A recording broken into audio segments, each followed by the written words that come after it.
Ok, ça fait un bail que j'ai pas filmé avec ma caméra. J'avoue, je suis pas stressée, mais genre un peu, je suis en mode, je sais pas quoi faire, etc. J'ai l'impression de revivre une première fois avec YouTube. Voilà, ça fait littéralement 1 an que je n'ai pas posté sur YouTube. Vraiment 1 an. Et je pense que c'est le moment. Depuis un moment, j'ai envie de faire ça et je voulais rentrer avec une vidéo un peu plus FAQ, un peu plus chill. Parce que c'est quelque chose qui me correspond bien et puis ça fait 1 an. Donc si vous me suivez sur les réseaux, vous avez vu mon évolution, etc. D'ailleurs, maintenant, j'ai plus de cheveux parce que la dernière fois que j'ai posté une vidéo sur YouTube, j'avais des cheveux. J'ai fait une FAQ sur mon Instagram et donc du coup, on va commencer de suite. Première question.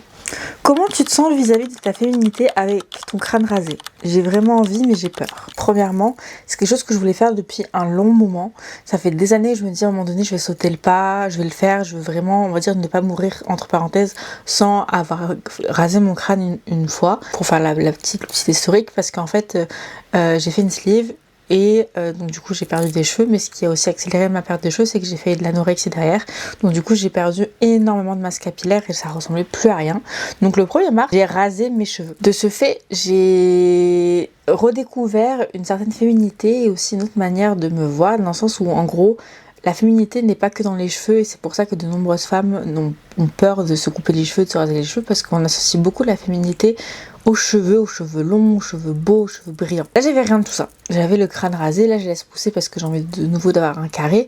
Mais en gros de mars jusqu'à juillet, je l'ai rasé toutes les 2 à 3 semaines. Ça m'a beaucoup aidé et en fait je me suis rendu compte que je plaisais même différemment, par exemple à la jante masculine. Pas qu'ils étaient meilleurs parce que c'est faux, mais j'ai préféré leur approche au départ sur ma féminité et ma beauté à moi avec le fait d'avoir les cheveux courts voire rasés. Comment je me sens vis-à-vis de ma féminité? En fait personnellement je me suis redécouverte. J'ai découvert que j'avais un beau crâne, les cheveux rasés, donc du coup c'était assez intéressant. Je me suis redécouverte parce qu'en fait quand tu regardes les photos, t'as beaucoup ce mouvement de cheveux, ce mouvement un peu de sirène, etc.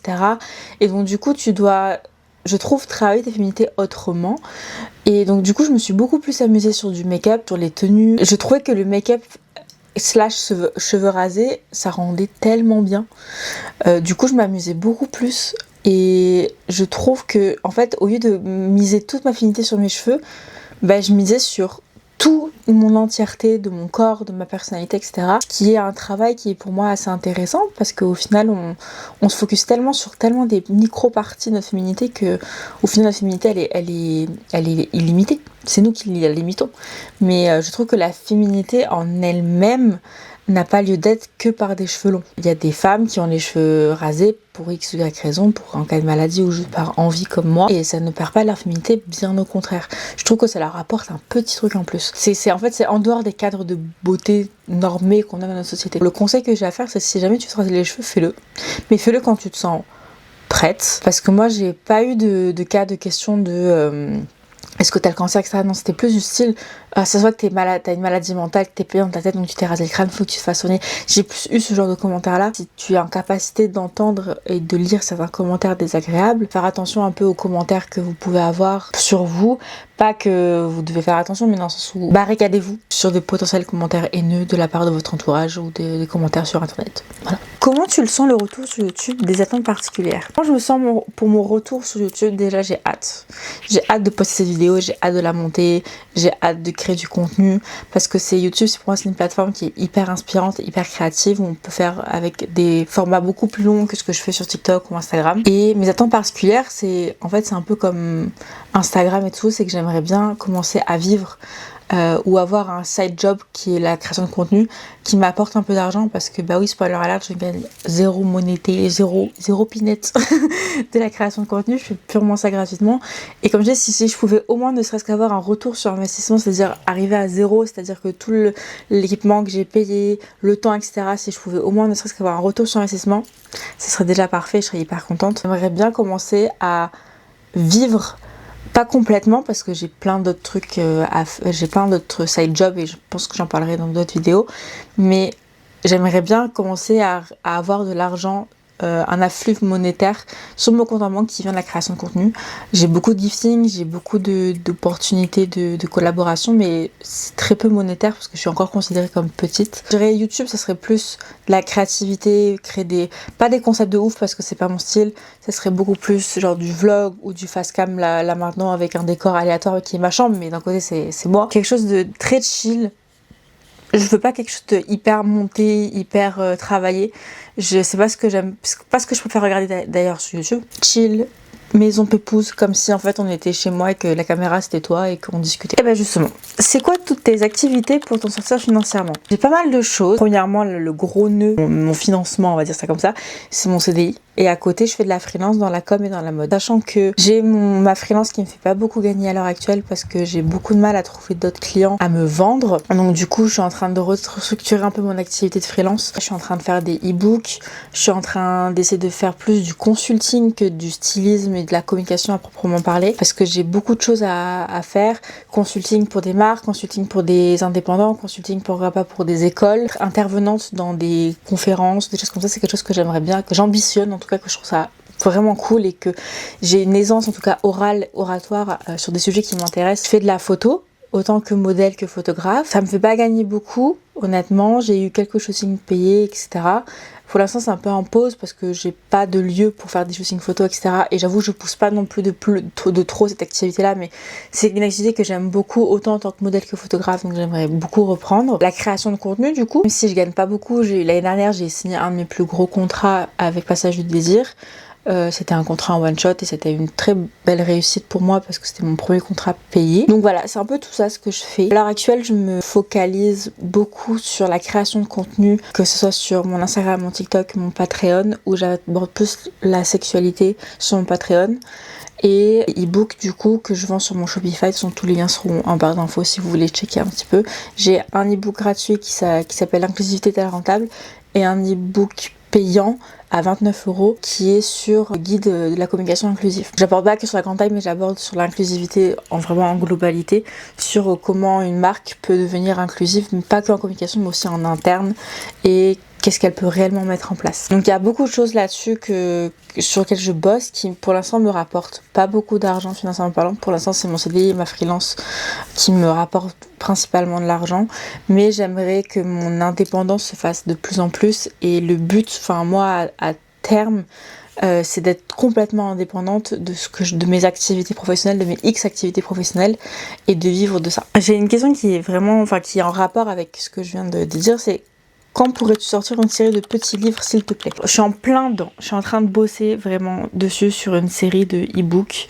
J'ai plusieurs sujets en tête, etc. Mais aussi, je suis en train d'écrire un livre que j'aimerais potentiellement, pas potentiellement, mais que j'ambitionne en tout cas, demander à des éditeurs d'éditer mon livre ou en auto-édition, mais je pense que j'aimerais plus le faire avec une maison d'édition. C'est sur la sexualité globale, sur le corps gros, sur mon vécu du coup, et sur toute ma réflexion et mon évolution de la sexualité de ma tendre enfance jusqu'à maintenant. Du coup, c'est un livre qui me touche particulièrement parce que je me mets vraiment à nu, j'apporte des sujets qui sont très délicats de mon enfance, etc. De comment j'ai su très tôt que mon corps était différent et comment j'ai évolué avec ça du coup. Et jusqu'à ma première fois, jusqu'à comment je me voyais dans ma sexualité étant ado, jusqu'à ma sexualité en étant adulte maintenant. Donc c'est vraiment un livre qui pour moi qui me tient à cœur et j'ai vraiment envie qu'il soit édité, mais genre une belle édition, je le vois avec une belle relure, etc. Moi j'ai de l'ambition pour ce bouquin là, donc je suis en train de l'écrire, de le peaufiner, de demander à des maisons d'édition de potentiellement prendre le projet sous leur aile. Donc voilà, il y a vraiment ce côté là où c'est vraiment maison d'édition et il y a ce côté où e-book où je le vends donc sur mon Shopify, où c'est plus des e-books du coup qui seraient plus sur mon travail en tant que community manager et de stylisme, sur mon expérience dans ce milieu-là, dans mon expérience dans la mode, mon expérience dans la communication, dans mon expérience dans l'inclusivité au sens large, mais aussi surtout dans l'inclusivité grande taille parce que c'est un peu mon dada. Donc j'ai vraiment beaucoup d'envie d'écrire, c'est quelque chose qui me tient à cœur. Enfin, petite anecdote, avant de vouloir créer ma marque de vêtements, je voulais être journaliste de mode, donc j'ai toujours eu cette ambition d'écrire et écrire c'est vraiment mon petit dada. C'est pour ça que j'ai une newsletter mode qui s'appelle The Devil is in the details. Et sur Substack, je poste 2 newsletters par semaine. Une newsletter le mercredi ou le mardi qui est un peu plus sur le côté analyse marketing, analyse de la mode, etc. Et une newsletter le vendredi où c'est plus histoire de la mode, où j'analyse des petits sujets, des moments phares, ou alors c'est une série de petites newsletters sur un seul et même sujet, parce que c'est un sujet qui est très long, qui demande beaucoup d'investigation, et donc je peux pas tout mettre dans une seule et même newsletter. Donc voilà, c'est quelque chose que j'aime beaucoup écrire, c'est quelque chose que j'ai toujours aimé depuis que je suis petite. J'écris. Je crois que dès que j'ai su écrire et que je pouvais bien écrire, j'ai écrit des nouvelles, des poésies, des textes, je me suis déjà testée à des romans. L'écriture est pour moi un moyen d'expression qui m'aide énormément. Surtout quand j'arrive pas à parler, j'écris. Très important pour moi la partie littérature, écriture, etc. Donc j'espère sincèrement que ça soit une partie de mes revenus financiers plus tard. Je sais que je pourrais peut-être pas en vivre, mais j'ambitionne quand même d'avoir un revenu financier de la part de ma main, de ma plume. Qui sont les personnes qui t'inspirent? Alors c'est assez vaste, et ça va être une réponse qui va être très bateau. Ça va être mon entourage, ça va être les femmes de mon entourage précisément. Ma mère, ma grand-mère, mes meilleures amies, tout ça. Enfin, c'est des personnes qui m'inspirent énormément parce qu'elles m'encouragent énormément dans ce que je fais, et elles m'inspirent dans leur vécu et dans leur vie, parce qu'elles n'ont pas, suivant la génération et suivant les bagages émotionnels, les bagages de la vie, on n'a pas les mêmes bagages, les mêmes tenants, les aboutissants, donc du coup on n'évolue pas de la même manière. Mais toutes les personnes, toutes les femmes que j'ai rencontrées dans ma vie, qu'elles sont plus dans ma vie pour X raisons ou qu'elles le sont encore, m'ont apporté quelque chose de très précieux, c'est-à-dire elles m'ont fait évoluer dans ma façon de penser, dans ma façon d'être, dans ma façon de parler, dans ma façon de me présenter. Je dirais vraiment les femmes qui ont traversé ma vie ou qui sont toujours dans ma vie sont les personnes qui m'ont inspiré le plus, parce que pour moi les femmes c'est les personnes les plus inspirantes sur terre. J'aime énormément la féminité dans sa globalité. J'aime énormément ces femmes qui m'ont aidée, qui m'apportent au quotidien un amour et un soutien éternel. Que les personnes qui m'inspirent le plus, ce sont les femmes qui sont dans mon entourage, particulièrement ma mère, ma grand-mère et mes meilleures amies, parce que c'est des femmes qui m'ont vu plus bas, qui m'ont vu au plus haut, qui m'ont vu dans mes vacillements, qui m'ont vu dans beaucoup de phases de ma vie qui plus ou moins simples, plus ou moins compliquées, et elles sont restées là et elles ont réussi à m'apporter ce que j'avais besoin, c'est-à-dire beaucoup d'amour, et je la remercierai jamais assez pour ça, en fait, d'être restée auprès de moi, malgré le fait que j'ai pas toujours été une très bonne personne, ou que j'ai pas été la personne la plus présente à certains moments. Donc du coup je les remercierai jamais assez d'être restée et d'avoir compris, et de m'avoir laissé le temps de revenir un peu vers elles et de reprendre mes habitudes et de redevenir moi-même, entre parenthèses, pour avancer, quoi, tout simplement. Dernière question que je voulais d'ailleurs aborder sur ce sujet-là, qui pour moi qui clôturera très très bien cette vidéo. Comment je vais globalement, et sur ta santé psy et physique, comment te sens-tu? De manière générale, je pense que je vais bien. Je vais pas dans un vrai bien, genre un gros oui. C'est juste neutre. Beaucoup de choses qui se sont passées ces derniers mois qui font que je suis en arrêt maladie depuis mi-février, et je suis toujours en arrêt maladie. Je me suis fait violer en fait par un photographe en janvier 2026, et du coup ça m'a causé un trauma parce que ça m'a fait revivre beaucoup de choses, et c'était le premier viol dans lequel j'ai été consciente de A à Z de ce qui se passait, et donc ça a été très dur pour moi de faire ça, parce que les autres viols que j'ai eu, enfin pas que j'étais inconsciente, mais j'avais dissocié, donc du coup j'ai réalisé plusieurs années plus tard que j'avais été violée, donc c'est une autre approche du viol et de la guérison. Psychologiquement parlant, c'est très compliqué, j'ai des hauts et des bas. Pour la petite anecdote, enfin la petite historique, j'ai été en HP en 2021 par mon souhait, parce que je me faisais beaucoup de mal et que je risquais ma vie, et je voulais pas risquer ma vie du coup, et on m'a diagnostiqué une dépression et un trouble du comportement borderline. Là, il s'avère qu'avec ma psy, on suppute que j'ai un trouble bipolaire également. Ce qui expliquerait pourquoi j'ai toujours pas de stabilité malgré mon traitement qui est assez lourd. Mais comme c'est des antidépresseurs, et en gros, généralement, l'antidépresseur n'est pas bénéfique pour le bipolaire, ce qui expliquerait pourquoi j'ai toujours pas de stabilité et que j'arrive pas à trouver, on va dire, un rythme de croisière qui me convient. J'attends à l'heure actuelle une place à la Salpêtrière de nouveau pour me faire suivre, pour changer mon traitement du coup, parce que c'est un traitement que j'ai à l'heure actuelle qu'on a beaucoup augmenté, qui est très long, et si en plus on doit me sevrer de l'antidépresseur, ça peut me créer des crises, donc il faut que je sois surveillée dans un endroit dédié à ça, et donc du coup qui m'apportera de la sécurité et surtout une approche psychologique beaucoup plus intense et plus forte vu que ce sera quotidien. Avant mon viol en janvier, j'ai fait une sleeve en novembre 2025 qui s'est très bien passée d'ailleurs. J'ai eu des petites complications avec une cicatrice, mais de manière générale ça s'est très bien passé. Mais du coup ce viol là m'a déclenché de l'anorexie, donc du coup j'ai perdu beaucoup trop de poids en très peu de temps, malgré le fait que la sleeve ait perdu du poids rapidement, mais là c'était beaucoup trop, ça m'a mis en danger. C'est aussi pour ça que ma perte de cheveux, etc. Donc physiquement là ça va beaucoup mieux, je mange mieux, je vomis beaucoup moins, j'ai plus de crise d'anorexie, j'ai pas de crise d'hyperphagie ni de boulimie, je me nourris de manière normal pour quelqu'un qui a fait une sleeve. Physiquement parlant ça va, j'ai pas eu de crise d'automutilation depuis un petit moment, j'ai pas eu de crise de dissociation ni de tremblement, etc. C'est purement psychologique ou c'est plus j'ai du mal à dormir en ce moment parce que j'ai beaucoup de choses en tête et que je languis un peu mon hospitalisation en HP parce que j'en ai besoin et je sens que mon corps commence à fatiguer de devoir tout garder sur les épaules pour suivre. Du coup physiquement ça va, je tiens le choc.